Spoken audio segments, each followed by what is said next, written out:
ای اشک آهسته بریز که غم زیاد است. ای شمع آهسته بسوز که شب دراز است. امروز کسی محرم اسرار کسی نیست. ما تجربه کردیم کسی یار کسی نیست. ای اشک آهسته بریز که غم زیاد است. ای شمع آهسته بسوز که شب دراز است. امروز کسی محرم اسرار کسی نیست.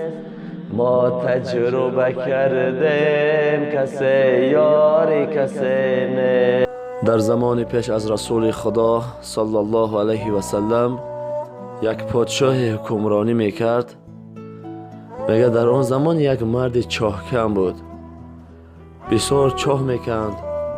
پادشاه امر کرد که اگر این جوان باری دیگر چاه کند و من خبر دهید، من این رو در زندان میکشم. روز میگه این جوان در خانه خود یک چاه کنده ایستاده بود و پادشاه خبر دادند که این جوان باز چاه کنده ایستاده است. پادشاه امر کرد که این جوان را به زندان کشید. وقتی که این جوان به زندان میکشد، وزیر میخیزد میگوید سردارم، این پسری که تو در زندان کشیدی، این پسری من است، برو از زندان رها کن.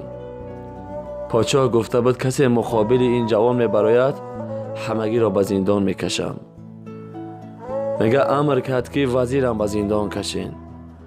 وزیرم بردند و زندان کردند. دختری پادشاه به پدرش گفت پدر جان، وزیر را از زندان آزاد کنید، چون که این دختر وزیر را دوست می داشت. پادشاه ناعلاج شد، دختر خود را به زندان کشیدن نمی تواند که فرزند شیرین است. گفت البته وزیر باید جونش در خطر ماند و پسرش را از زندان آزاد کند. بله، پسر وزیر را آزاد کنین از زندان. این وزیری من است، من چقدر وزیر خود را در زندان میکشم، وزیرم آزاد کنید. وقتی که دختر خودش بود، از همین سبب آنها را از زندان آزاد کرد. دلالت قصه به آن میکند که همه را با یک چشم نگاه کرد. چگونه که فرزند برای تو شیرین است، برای پدر و مادر او هم شیرین است. خودت نمیخواهی که فرزندت در عذاب باشد، پدر و مادر او هم نمیخواهد فرزندش در عذاب باشد. خودت که میسوزی، پدر و مادر او هم میسوزد. باید که همه طرفه فکر کرد. با شما بودیم صدای امید. در حق ما با دعا باشید.